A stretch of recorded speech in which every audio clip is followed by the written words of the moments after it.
दोस्तों, एक 13 साल के लड़के को उसके पिता ने एक पुराना टी शर्ट दिया और पूछा इस टी शर्ट की कीमत क्या होगी। लड़का बोला शायद $1। पिता बोले तुम्हें इसे $2 में बेचना है। लड़के ने टी शर्ट धोया और अगले दिन 7 घंटे की कोशिश के बाद वह टी शर्ट बेचने में कामयाब रहा। 10 दिन बाद पिता ने उसे फिर से पुराना कपड़ा दिया और कहा इस बार तुम्हें इसे $20 में बेचना है। लड़का सोच में पड़ गया कि वह $2 लायक कपड़े को $20 में कैसे बेचेगा। उसे एक आइडिया आया। उसने अपने भाई से कपड़े पर मिकी माउस का फोटो बनवा लिया, फिर उसे एक अमीर बच्चों के स्कूल में जाकर $20 में बेच दिया। लड़का घर पहुंचा तो उसके पिता ने उसे एक और कपड़ा दिया और कहा क्या तुम इसे $200 में बेच सकते हो। इस बार तो लड़के का दिमाग हिल गया कि $20 लायक कपड़े को $200 में कैसे बेचेगा। लड़का कपड़ा बेचने के लिए निकल पड़ा। दोपहर हो गया लेकिन शर्ट बिका नहीं। तभी उसने देखा कि एक जगह भीड़ लगी हुई है। पास जाकर देखा तो लोकप्रिय एक्ट्रेस फराह आई थी। प्रेस कॉन्फ्रेंस के बाद लड़का फराह के पास पहुंचा और कपड़े पर उनका ऑटोग्राफ मांगा। फराह ने खुशी खुशी कपड़े पर अपने हस्ताक्षर किए। फिर लड़का उसे बेचने के लिए बाजार गया और एक बिजनेसमैन जो कि फराह का बहुत बड़ा फैन था उसे $1200 में। चींटियों का बहुत बड़ा झुंड साथ मिलकर रहा करता था,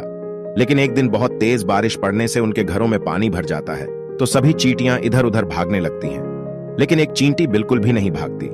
वो अपनी छत पर खड़ी होकर बोलती है सभी मेरे साथ चलो, कोई भी घर के अंदर मत जाना वरना सब मारे जाएंगे। लेकिन उसके बाद कोई नहीं मानता और सभी उस घर में घुस जाते हैं जहां बहुत सारा पानी भरने वाला था। लेकिन वो चींटी उस घर में नहीं जाती और हिम्मत करके एक पेड़ के ऊपर चढ़ने की कोशिश करती है। बार बार वो नीचे गिरती रहती है लेकिन फिर भी वो हिम्मत नहीं हारती। आखिरकार वो पेड़ के ऊपर चढ़ ही जाती है। लेकिन आगे चींटी अपनी जान बचाने के लिए कुछ ऐसा करती है जिसे देखकर आप भी चौंक जाओगे। पर उससे पहले, अगर नदी में हमारे देश का प्यारा तिरंगा और पैसा डूब रहा हो तो आप सबसे पहले किसे बचाओगे?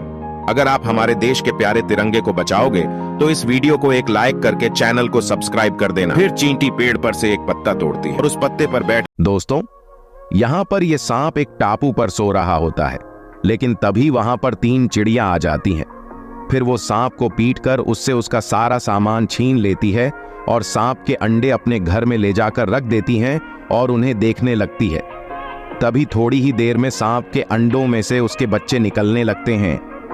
ये देखकर तीनों चिड़ियां बहुत ज्यादा खुश हो जाती हैं। अंडों में से तीनों सांप के बच्चे बाहर निकल जाते हैं। फिर वो चिड़ियों को ही अपनी मां समझने लगते हैं। लेकिन थोड़ी देर में वहां पर सांप आ जाता है।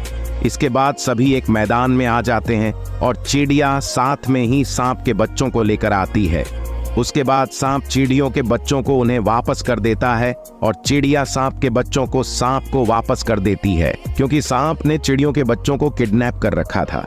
इसलिए चिड़ियों ने भी सांप के बच्चों को किडनैप कर लिया और अब दोनों को ही अपने अपने बच्चे। दोस्तों, एक सेठ और एक ग्वाला दोस्त थे। ग्वाला हर रोज सेठ को 1 किलो मक्खन देता और बदले में उससे 1 किलो डबल रोटी ले आता। यह सिलसिला सालों तक चलता रहा। पर एक दिन जब सेठ ने मक्खन को अपने तराजू पर तौला तो मक्खन 1 किलो से कम था। सेठ को लगा कि ग्वाला उसे हमेशा से कम मक्खन देता आ रहा है। यह सोचकर उसने ग्वाला के नाम मुकदमा कर दिया। कोर्ट में जब जज ने ग्वाला से पूछा कि तुमने इसे सालों से कम मक्खन क्यों दिए, ग्वाला हाथ जोड़ते हुए कहा साहब मैं अनपढ़ हूँ, मुझे वजन का कोई हिसाब नहीं आता, इसके लिए यह सेठ ही जिम्मेदार है। जज ने पूछा वो कैसे? ग्वाला ने जवाब दिया साहब मैं हर दिन इससे 1 किलो डबल रोटी ले जाता हूँ, उसे ही अपने तराजू पर वाट की तरह यूज करता हूँ और उसी के बराबर इसे मक्खन देता हूँ। अब आप बताओ मैं दोषी कैसे हुआ? दोस्तों, कुछ सीखा हो तो लाइक कर ले।